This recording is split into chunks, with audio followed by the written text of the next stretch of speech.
I want to tell you about the mistakes I made when I used my VA loan for the first time. I was a Marine Corps infantry officer, college degree. I thought I had this figured out. I thought it was straightforward, something that you couldn't mess up. And I'm going to unpack exactly how all these mistakes could have been prevented so that if you make some of the same choices I did, you go in eyes wide open. Because if you do decide to buy a townhouse or go with a longer commute or stretch your budget further than you should, you need to have very specific goals, plans, and intentions going in. By the end of this, you're going to know the 3 numbers every first-time VA buyer needs before they talk to a single real estate agent. You're going to know the questions your loan officer should be asking you before you ever start shopping. And I'm going to walk you through a real property comparison to show you how the math actually works on a real deal.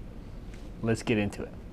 Before anything else, I need to make sure you understand what's actually inside a mortgage payment. Because when I used my VA loan for the first time, I didn't fully understand this. And it changed what my monthly payment actually felt like to live with.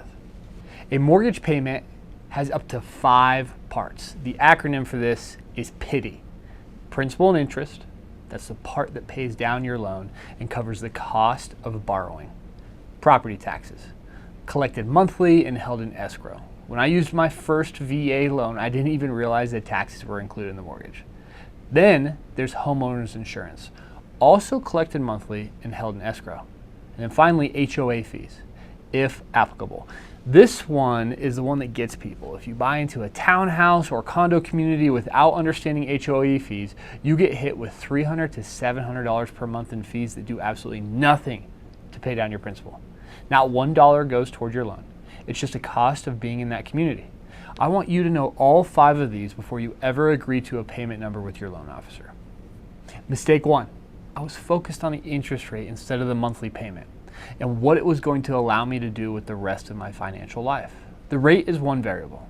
The payment is what you actually live with every month.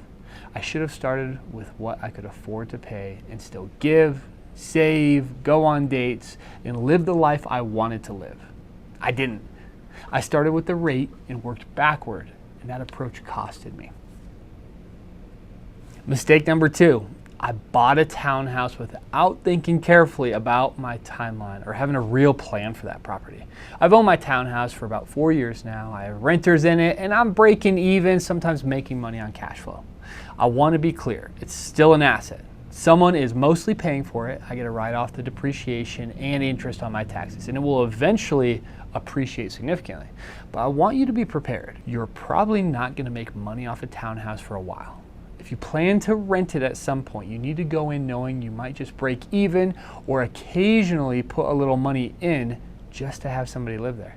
That's not a disaster, but it's not what I expected going in. Mistake 3. I didn't think hard enough about how that monthly payment was going to affect my long-term goals of giving, saving, going on vacation, and living the life my wife and I wanted.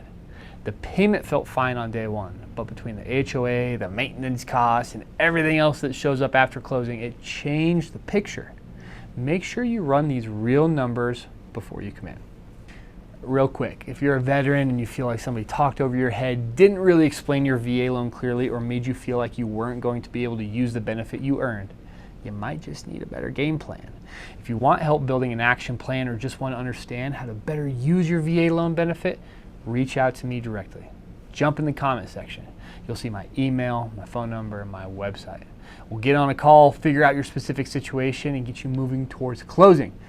If this video is helping you, subscribe. We put out VA loan education every single week designed to help veterans build wealth through real estate. Now let's keep going. Here's the honest truth. If my lender had gone through these discovery questions with me before I bought my first home and told me how cash, credit, and income were going to affect my life after closing, I never would have made those 3 mistakes. So let me ask you the questions I wish somebody would have asked me. Where do you want to live? And what does your commute look like? This one matters more than people realize, especially if you're active duty. Anytime I hear that a service member is commuting more than 45 minutes, I have a very direct conversation with them. One of the leading causes of fatalities among active duty service members is driving while fatigued. A 45-minute commute each way isn't just inconvenient, it's dangerous. And for a veteran, That same commute is going to take away time from your family and your quality of life every single day. Think hard about this before you pick a location.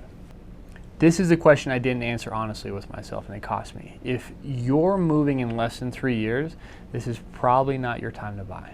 You can rent your house after living in it for as little as 1 year on a VA loan, but you need to talk to your loan officer and go in knowing that if you put nothing down, you may be breaking even or paying money out of pocket to have renters in it.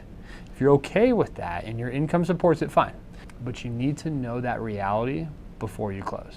Between 3 and 5 years, you're in a gray zone, 5 or more, and you're in a position to actually build equity. What property type are you looking for? Single family home, townhouse, or condo? Single family homes appreciate faster and don't come with HOA fees eating your cash flow. That's my default recommendation for most VA buyers. Townhouses can make sense on price, but if you're not staying 5 to 7 years minimum, you need to go in eyes wide open. You may not come out ahead on a sale. And if you end up renting it, you may just break even, like I did. Condos, make sure it's on the VA approved condo list before you fall in love with it. Not all condos qualify for VA financing. What do you want your financial life to look like after you close? Can you still give? Can you still save? Can you still go on vacation and live the life you actually want to live? If the payment on a house you're considering is going to make all of those things harder, that's important information. Get it before you buy, not after. One more quick note here. Having this conversation with your loan officer is important, but you also need a realtor who's on the same page. If you don't have a real estate agent yet, or maybe the real estate agent you have isn't the right one, I'm connected with amazing agents all over the country, and I'd love to help you with that. My contact info is in the comments. Now let's talk about cash, credit, and income. Every lender is evaluating all three when they look at your file. Here's what each one actually means for a VA buyer. Cash. No down payment required on a VA loan, but I want reserves after closing, at least 2 to 3 months of your mortgage payment in the bank. If something breaks in month 2 and you have nothing left, you're back on credit card. That's a position I never want to put a borrower in if I can afford it. Credit. Here's something most people don't know. There is no minimum credit score requirement to use your VA loan. I've had borrowers with scores in the 400s get approved and close on houses. That's a longer conversation worth its own video, and I have a video on that. What VA underwriters care about is your last 12 months of payment history. Have you been paying your bills on time for the past year? That tells the underwriter more about who you are right now than your score does. Some lenders add their own credit score minimums on top of VA guidelines. Those are called overlays. If you've been told no because of your score, it may be that lender's overlay, not a VA requirement. Make sure you know the difference. National average is about 640, so if you're there, you're all right. Income. My benchmark. I want your total housing payment at 25% or less of your gross monthly income.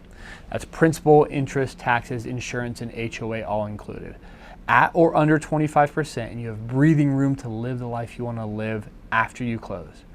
The VA doesn't have a debt to income ratio requirement. What they actually measure is residual income. How much you have left over after all your housing and your debts are paid. But 25% front end is a practical check you can run yourself before we ever get into the technical details. So what should you know before you make an offer? Once we've gone through the discovery questions and the 3 pillars, you should be able to establish 3 things. Your target monthly payment, the number you can live with and still build the life you want, your cash to close. Yes, it's a 0 down loan, but closing costs still exist. We're going to talk about how to get a motivated seller to cover those. So we want to get a pre-approval up to what your ceiling amount is. With a pre-approval, your documents go to an actual underwriter. They review credit, income, and assets. This is a lot different than a pre-qualification letter. It's important to get pre-approved instead of pre-qualified. Good loan officers will have a pre-approval so that when you make an offer, it is competitive, especially when a lot of listing agents are looking at offers. That will make you stand out amongst the crowd and makes it more likely that your offer gets accepted. Okay, so what should you look for in a real estate agent agreement? Since the NAR agreement came out, real estate agents' commissions are negotiable. They don't want me to tell you that. But what you can do is you can get your closing costs paid for by the seller, and you can get your real estate agent's commission paid for by the seller at the same time. So what should you be looking at in a real estate agent. Do they understand VA loans? Not just I've worked with VA buyers before, but do they actually understand the appraisal process and why a VA loan is not a liability on a deal? Are they willing to negotiate seller paid closing costs aggressively?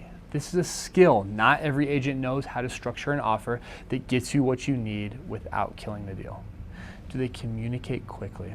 In a competitive market, a slow agent costs you deals. And will they tell you the truth about a property, including the things you don't want to hear? Again, if you don't have a real estate agent, I'm connected with a great network all across the country of solid VA real estate agents. I'd love to get you set up with a great agent. So now I'm going to walk you through 2 real properties in Hubert, North Carolina, a small town right outside Camp Lejeune, or Camp Lejeune, however you pronounce it. These are real listings. The principles apply whether you're buying in North Carolina or somewhere else in the country. I'm using this market so the numbers are grounded in something real. Okay, so our first borrower is active duty, E5, over 4 years of service. Basic pay about $4,000 per month, BAH about $1,500 a month, and BAS just under $500. No dependents, total pay just shy of $6,000. Here's something most loan officers don't maximize for you. BAH and BAS are tax-free income. Instead of only giving you credit for those dollars at face value, we give you credit for your gross income multiplied by 25% on the tax-free portion. So about $2,000 in BAH and BAS comes about $2,500. Add base pay, total qualifying income is $6,387 per month. This is a tool, not always something we need to use, but if you need to reduce your debt to income ratio to qualify for more house, this is how we do it. The second borrower, this is not the veteran. This is the veteran's spouse. W-2, $80,000 a year, salary or hourly, works a standard 9 to 5, gets taxed. Qualifying income $6,667 per month. We combined everything. Combined qualifying income, $13,054 per month. Vehicle, $226 per month, 12 payments for remaining. Well, so we still count it. We're just outside of the window where we could exclude it from DTI. We have a medical collection about $1,300. We don't hold that against you, but we do count about 5% of the outstanding balance just in case a collection started to come out against you. The combined monthly liabilities, $476. Combined DTI before housing, when you get both of them together, healthy 5.9%. Very strong file. So here's a single family residence in Hubert. 3-bed, 2-bath, 1,434 square feet on nearly a full acre. No HOA, no city taxes. 12 minutes to the main gate of Camp Lejeune. List price, $255,000. On the market for 61 days. 2 price cuts already. Seller already advertising a $5,000 concession. This is a motivated seller. So here's what I do. We're going to offer $260,000, and instead of asking for $10,000, we'll ask for $12,000 in seller paid closing costs.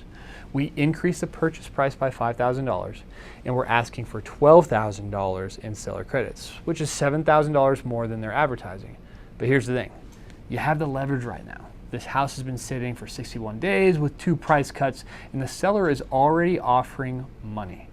They want to move this property. We're asking for a little more than they put out there, and they may counter at $10,000 in credits. Still a great deal. And here's what most veterans don't know. The VA pamphlet 26-7, Chapter 8, page 11, there is no maximum on seller paid closing costs on the VA loan. I get into this a little bit more in other YouTube videos.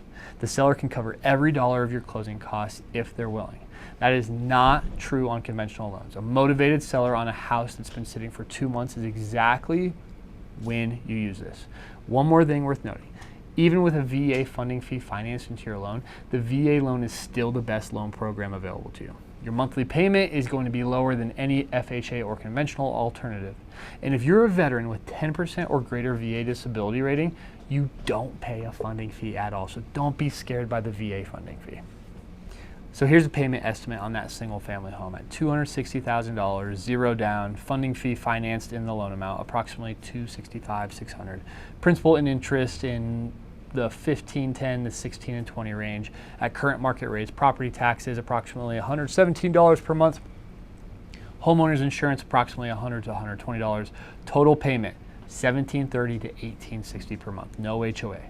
Combined DTI, 1,800 housing plus liabilities. This puts us at a 19.7% debt to income ratio. Very clean.